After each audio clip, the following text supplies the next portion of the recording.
Hey guys, welcome back to our first Christmas Lotto video. I'm Khadroth and I'm going to be walking you guys through the Lotto nodes for Quetzmas coming up here in December.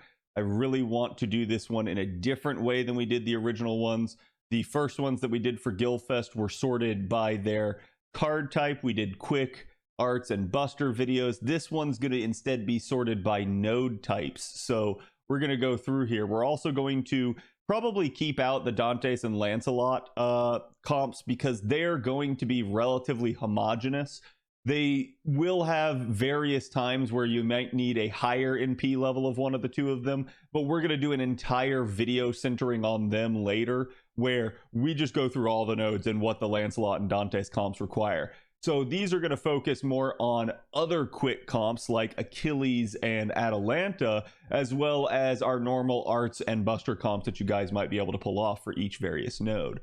I just wanted to kind of state that's going to be our goal here. This first video is going to be all about the first node, guys. I am going to walk you guys through kind of what's in the node, what it drops, why you're going to want to farm it. And when I say first node, this is technically actually the fourth node in the progression, but the first three nodes will be available up until reset of the first day. I don't anticipate people farming them very hardly. We might come back and hit them at the end, but for right now, we're going to focus on the primary farming nodes that we think you guys will actually be wanting to go hard in. Christmas works a little bit differently than Gilfest. Gilfest had a 3-tier progression of nodes where it was like for 4 days you had one node, for 5 days you had one node, and for 6 days you had another node. In this one, it's going to be a different node every single day. So that's why we're centering more on node specific videos rather than card type specific videos. So just to show you guys a little bit about what I'm meaning here, these first three nodes are going to be available on the outset. They should be something that most people will focus to get their shop CEs, but unless you're a whale doing rainbow apple refills, I really don't see most people spending a lot of time in these first three nodes. They're literally gone, like I said, by reset of the first day. So at reset of the first day, you will immediately have jungle field to start farming, and that's where you're going to really want to start going hard. So I think a lot of people are going to only use those first three for the shop CE so that they get more lotto drops throughout. This is a difference in the structure between Christmas and Gilfest, because Gilfest, like we talked about, had those 3 rounds of nodes, whereas Christmas, it's going to be a new node every single day. Also, the difference here is you had to farm other nodes to get the shop cleared on Gilfest. In Christmas, each node will have still shop currency in it. This is one of those things where if you guys are going hard enough in the lotto, you really don't need to care too much about the shop other than those first couple CEs, because it will auto clear.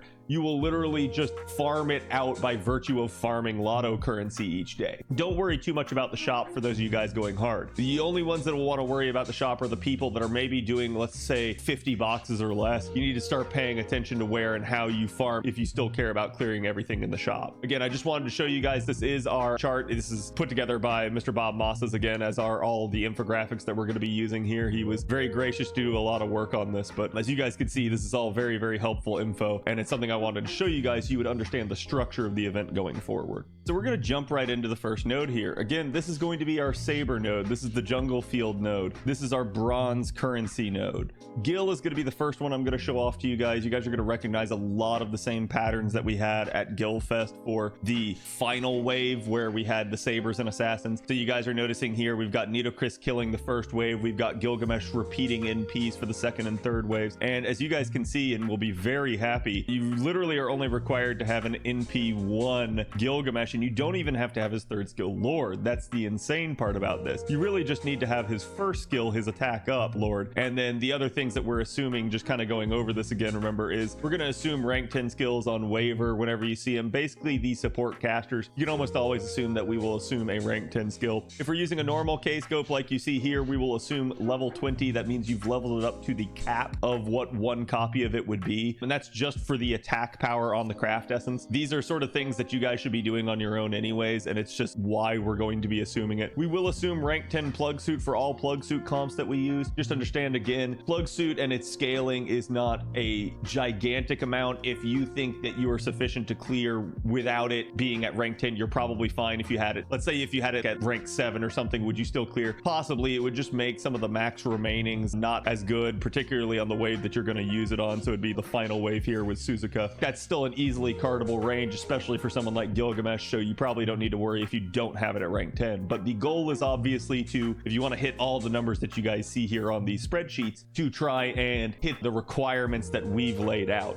Anything less will make you do less damage and possibly result in a 4-turn, possibly result in inefficiencies of some regard. The other assumptions that we have at play here are we assume Nito being at rank 8 for the middle skill. You guys can always rely on that being the case. That makes her skill 100% self-charge, so it's really, really useful. It means you don't have to provide her any sort of support. We assume rank 6 on the first skill, mostly just for death chance, just to help you out, but it's not necessarily a requirement. And the other thing to pay attention to over here on the right side is our clear percentages. Just understand there is variance in NP damage. There are odds of it full clearing and then not clearing, so this would only have a 17% chance of it full clearing, but you could get a death proc. You could again get a high roll and that would be in that 70%. You could get a low roll and that would make it live with this amount if you got the bare minimum low roll, but it means anything other than a low roll will have even less than 4.6k remaining. That's an easily cardable range. It's just things that I wanted to show to you guys here about the spreadsheet and overall how it works. Those of you guys familiar with the Gilfest guides will understand all of this inherently, but it's something to lay about here at the very beginning. So again, the only thing you guys are having to assume here is an NP1 Gilgamesh with a normal Kscope. You guys can see it's still relatively good. The big concern would be there on the middle wave if you got a min roll. It has a 0% chance of killing that massive ghost there that you guys see, but otherwise you should be relatively safe. And remember, you guys can increase the output with a Superscope and Merlin. The reason we're assuming double waivers for the charge with a normal Kscope, but if you guys do have a Merlin and a Superscope, this will just absolutely, even at NP1, blow it out of the water. This node is not a very difficult one, and Gil does have advantage over Suzuka being a servant.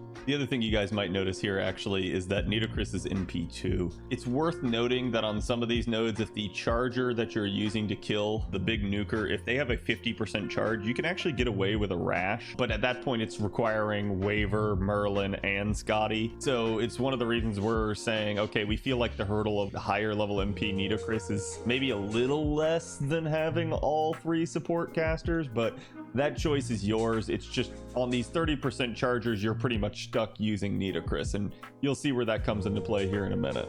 Okay, so talking about the skill order here, we're going to have a little bit of a wrinkle depending on double waiver or waiver and Skadi. We are going to show you guys the numbers right here as of waiver and Skadi. I know it says double waiver on there, but what this is assuming is we use the first waiver's second and third skills, and then if it's Skadi on the other end, you're still prepared. So the number output here is dependent on 1 waiver attack buff for Gilgamesh in wave 2. So those of you guys seeing that output be a little iffy, that's kind of why, is we're still trying to allow the comp to be used with waiver and Skadi. In a waiver Skadi comp here, you're going to go ahead and pop waiver second and third. You're going to pop Gilgamesh's first skill, and then you're going to pop Nito middle skill, and that is going to get Nito 2 attack buffs. It's going to fully charge her, and she should be able to take out the first wave easy with only the high health audience enemy remaining with any HP if you get a low roll or don't death proc. So don't worry too much about that. You should be able to easily card it out worst case. Again though, we are assuming NP2 Nito. Then on wave 2, your Gilgamesh is fully charged. At this point, you're going to want to rotate out Nito for Skadi and bring her in. You don't have to do anything with her this turn. You're just going to go ahead and NP with Gilgamesh. Gilgamesh is going to wipe the floor with the second wave, with the massive ghost there having at most almost 19k remaining HP for you to card out. But you can influence this by taking double waiver, which will be better for him, or also having a higher MP level of Gilgamesh, or even a Superscope and Merlin instead, like we talked about. From there, the second wave should be dead. Going into the third wave, we're going to have Gilgamesh at this point with no charge, so he's going to use his third skill. We didn't assume a level on this, so we'll go ahead and say it's 20% charge right there, which is the minimum. At max rank, he would get 30%, but from there, you're going to go ahead and use waiver's first skill.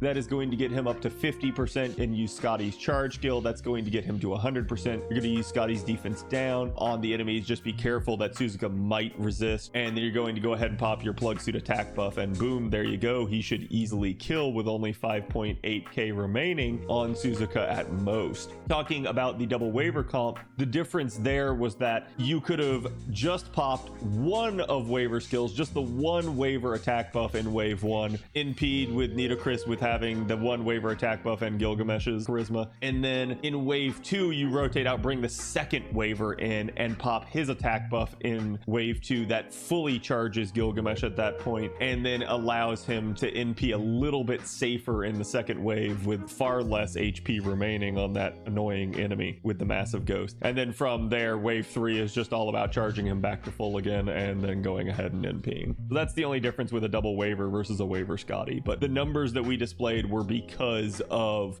double waiver being a harder assumption than a waiver Skadi. Now for the next comp, we have Napoleon, and this one's going to function very similar to the Gil comp, albeit he's just objectively worse for handling this node due to a number of factors. The big difference, as you guys can see, is we have an NP3 Nito on this one, so we've really upped the bar, and NP2 Napoleon at 10-10-10. You guys can also see there's quite a bit of health remaining on each of the waves here, particularly wave 1. You could potentially have 2 units surviving Nitocris's NP. I'm gonna say that 19 damage is probably not gonna be a thing though. Has to do with the calculations, but just pay attention. You might want to stagger cards just a little bit, but that would only be with a mineral. For wave 2, you guys can see there the massive ghost is gonna survive with a good chunk of health. The good news is here you should have Napoleon in the party to just help you wreck it, but if you don't end up getting any Napoleon cards, that might be a little spicy. But we've kind of built the comp to help you should you end up in a 4 turn. And then again, you can see Suzuka potentially living with the same amount of HP here, almost as the ghost. So you're going to have some issues, I think, if you get a pure min roll at NP2, but otherwise I think you'll be fine. For this, we're only using the Kscope at level 20. All right, now for the skill order, I think you guys will see what I mean about him being objectively worse than Gilgamesh here, but your front line is going to consist of Nitocris, Napoleon, and a waiver. You're going to want to go ahead and use Nitocris's charge on wave 1, and if you're not using an NP3 of her, you definitely want to pop her first skill as well for the death chance, just because it might save you. You're going to want to pop one of the waiver attack ups, and then you're going to essentially go ahead and NP with Nitocris. She should wipe out the first wave relatively easily, and then we'll get into wave 2 here. So in wave 2, you want to rotate Nitocris out with the plug suit, bring in that other waiver and or Skadi. You're going to want to use the other attack up if it's a waiver, get Napoleon fully charged at this point, and go ahead and pop Napoleon's charisma skill and fire off that NP. That should allow him to handle the second wave relatively easily. Just watch out again for that massive ghost. And then as we get to wave 3, Napoleon is going to pop his NP damage skill, pop his charge skill,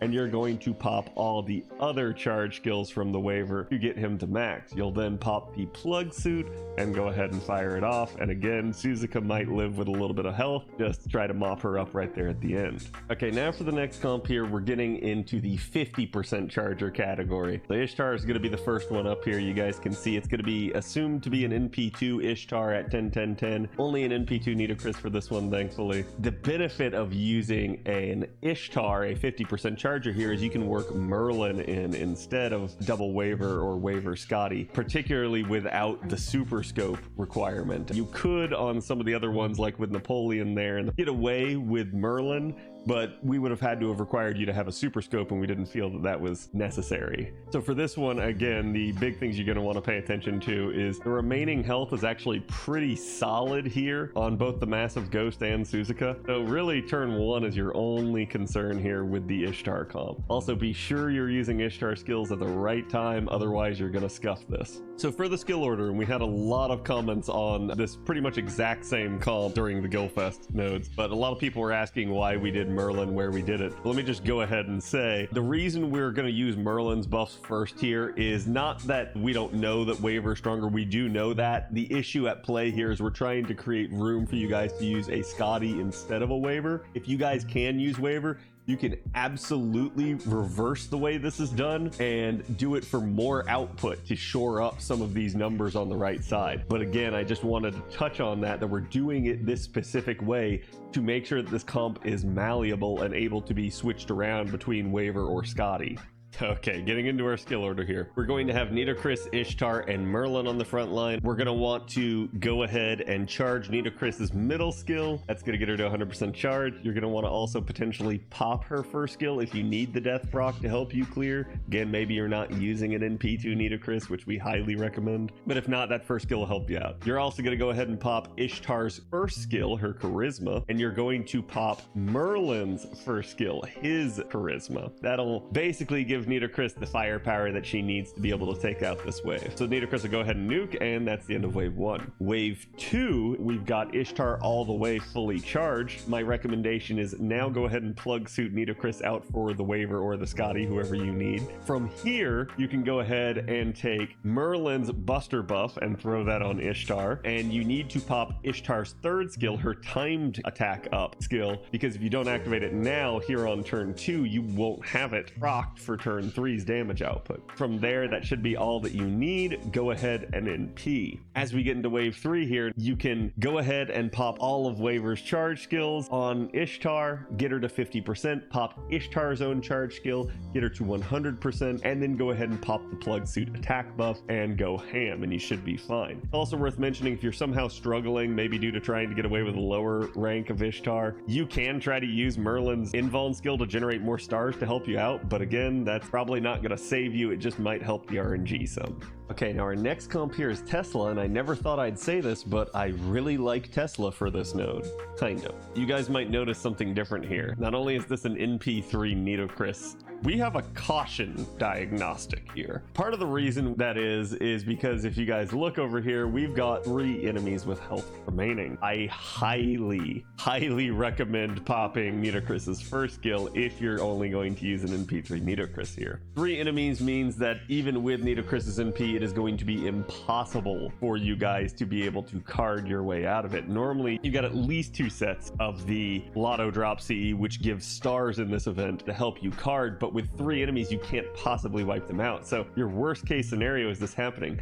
Thankfully, that would just result in a 4 turn with the way we've built this comp, because the only skill you're pretty much going to be popping outside of Nitocris's own ones is going to be the Merlin charisma again. So our front line is again going to be Merlin and Tesla and Nitocris. I think you should be okay with this comp, and Tesla has trait advantage over Suzuka in the same way that Napoleon did, but doesn't have any of the downsides of Napoleon. So I really like him for this node. Okay, so for skill order, again, you're gonna have a front line of Nitocris, Tesla, and Merlin. Remember, you can substitute that Waver for a Skadi as well, so we've built the comp this way to help it out. This will function a lot like the Ishtar comp from the slide before. We're gonna start here on turn 1. You're gonna pop Nitocris's second skill to get her charge up to 100%. You're gonna pop Nitocris's first skill because you're going to need it for this if you're only using NP3. If you're using NP4 or higher, you're probably safe. And we're going to pop Merlin's first skill. That is his Dreamlight Charisma. That'll get Nitocris the oomph she needs to be able to clear the first wave and get Tesla to full charge. Nitocris will NP. Hopefully everything goes smoothly for you. You wipe out wave 1. If it doesn't, you card out the turn, and it's going to be a 4 turn for you, but it won't be a bad one without that Dreamlight Charisma on turn 4. Don't worry. For turn 2, we end up with Tesla here already at full charge. You're going to go ahead and pop Merlin's third skill now on him. You're going to rotate Nitocris out with the plug suit, bring that Waver or Skadi in, and with it you're bringing crit stars. Remember, that's going to help you for carding on this wave. From there, you're going to go ahead and pop Tesla's second skill, his Natural Born Genius EX. All of the stuff on that is 3 turns. However, there is a chance for failure. With this node, we assumed it failed. So when you're looking at the NP damage numbers here and how much health is remaining on wave 2, understand that is with a failure. If you succeed, you are probably fine. If not, you're still well within the cardable range, and you've got crit stars to bolster you even if you don't end up with a Tesla card. We're going to go ahead and say that you're good there. Feel free to NP and wipe out the second wave here. But for wave 3, then you're going to pop all of Waver's skills or Skadi skills on to Tesla here. here, and you're going to pop Tesla's third skill now, his charge skill. This is also going to generate some crit stars for you in this wave, so it'll help you with carding should you need it, should you maybe have not gotten the dreamlight charisma because you're in the middle of a 4 turn. And then you're going to pop the plug suit attack buff. You should be fine here. You should easily kill Suzuka even at NP1 Tesla, so congrats. Hey, congrats, you made it through the Buster comps. Okay, so now we're to the only arts comp for this node, and it's gonna look very familiar to you guys. It is the Jarcher comp. I'm probably gonna get a lot of questions as to whether or not you can use Paracelsus. The biggest issue is if you do, you probably don't kill that first wave. So we don't recommend Paracelsus for this. Instead, we recommend NP2 Nito with Waver and either another Waver or Skadi. This is an NP3 Jarcher comp at 10-10-10 that is hefty, but it's only using level 15 aerial drive here, so it's something you guys should all have now after the Halloween rerun. Again, pay attention to the amount of health remaining in wave 1. It should be no consequence at only an NP2 Nitocris, and the reason is because Nitocris will be influenced by the additional charisma from Jarcher's extra buff for good traded allies, so she should be relatively easily able to clear here at just NP2. Suzuka is going to be a real problem in wave 3, and it's still probably not going to be that bad. I think for most of you guys, if you have an NP3 Jarcher, you're going to be pretty solid here. It's if you're trying to get away with less, I think you're going to have to get exceedingly lucky, but if you're willing to tolerate a 4 turn potentially, it's not going to be that bad. So let's talk skill order. So your front line is going to be Nitocris, Jarcher, and Waver. On turn 1, we're going to do Nitocris's charge skill. You can pop her first skill if you want, also if you're trying to get away with less. The main components here is that we're going to pop Waver's attack up skill, his third skill, and we're going to pop Jarcher's charisma. That's going to give Nitocris an extra good charisma stack on top of that, and she should easily be able to NP at this point and wipe the wave out. Turn 2, you're going to immediately turn around plug suit Skadi in for that Nitocris, or again the other Waver if you so choose. Regardless, what you're going to do here is you're going to go ahead and pop Jarcher's charge and NP damage up skill. This is going to get her to 100%. You're going to pop Jarcher's arts up skill after that, and that's going to give her enough oomph to clear the wave. So you're going to go ahead and fire it off, and you should easily be able to take out that massive banner ghost and be perfectly fine. Wave 3, you're going to come in here, and you only need to get 10% refund with Jarcher, but Jarcher is projected to get something like 40, so again, you should be perfectly fine here. My advice for you is don't use all the skills, only use the skills you need to get her to max. You definitely want to use that Skadi defense down or that other Waver's attack up here on this wave to help her damage output, and then the plug suit attack buff, but otherwise you guys should be good as long as you charge her to full on this final wave. So go ahead and NP, and Suzuka might live with a little bit, but remember, you should be okay. And the good news is Jarcher's NP, since you NP'd on the turn before, is providing you some stars as well. That should help you out if you need to card here. Okay, and so for this one, now we're getting into the quick comps. The one brief aside I want to remind you guys is if you're looking for the Dantes and Lancelot comps, remember those are all going to be in another video. So for this, we're just going to be covering Atalante, our quick looper extraordinaire for this node. Some of you guys may have remembered her from the Gilfest node, particularly being weak as terms of an option for looping that node. And part of that was it was a perfect shitstorm to kind of mess with Atalante.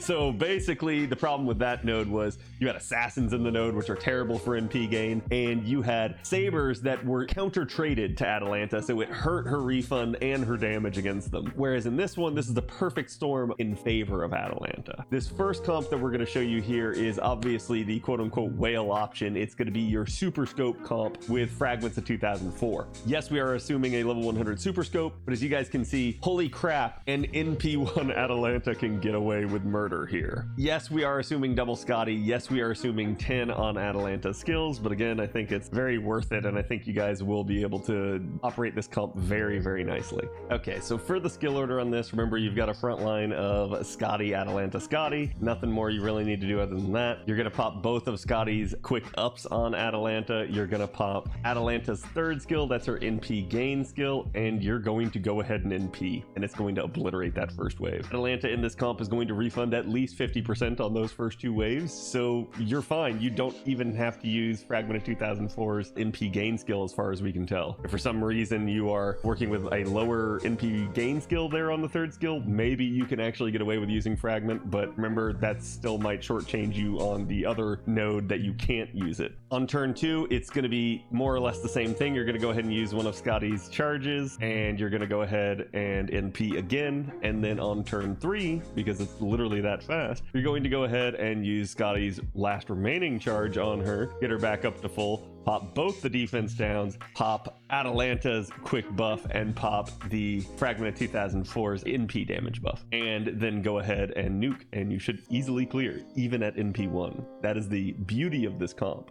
But maybe you guys aren't a mega whale and maybe you guys can't do that, so we've got some other comps for you.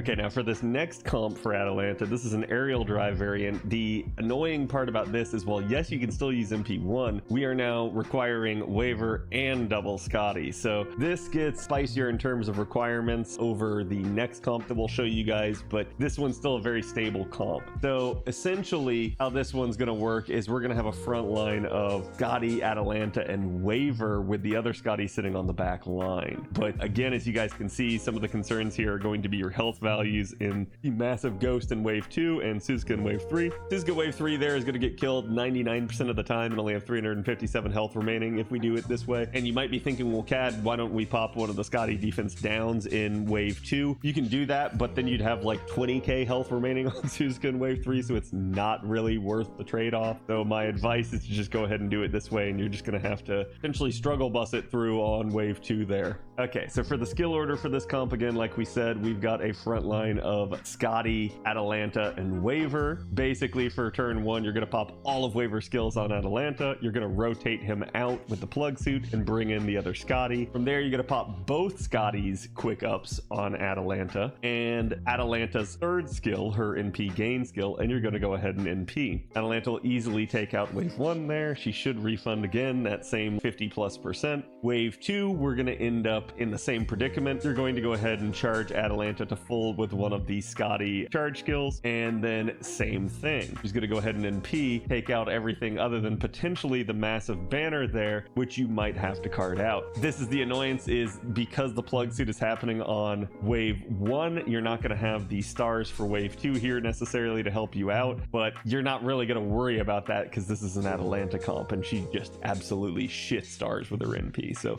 you should be fine for critting. If you end up with all caster cards, might cause you a little bit of an issue. For wave 3 now, you're going to go ahead and blow both Skadi defense downs. You're going to go ahead and blow Atalanta's quick up. You're going to go ahead and use the plug suit attack buff, and you're going to NP here. She should easily kill. If Suzuka does have some health remaining, you might end up in a bad spot, but I highly doubt it. I think the only way that would happen is if she resists the defense down, and I'm not even sure that she can. The other thing to point out is, yeah, if you are noticing that you're failing that middle wave, you can pop that Skadi defense down, but my advice then at that point is pay attention to your cards. Try to see where your Atalanta cards are, how many you've gotten, and try to card count your way through this, because it's highly likely that you don't want to do the defense down on wave 2 if you have all of Atalanta's cards on wave 2. Instead, then you would want to delay that and do them all in wave 3 like we talked about. If you had no Atalanta cards for wave 2 and you're worried about a mineral, then you might want to go ahead and do a defense down on that second wave to help out with the health. And then for wave 3, yeah, you'd have a little bit more health remaining, but at that point you're probably getting Atalanta cards to help finish Suzuka off. That's the thing to pay attention to here if you're struggling in that second wave, is pay attention to your cards, count them, and use the defense downs accordingly.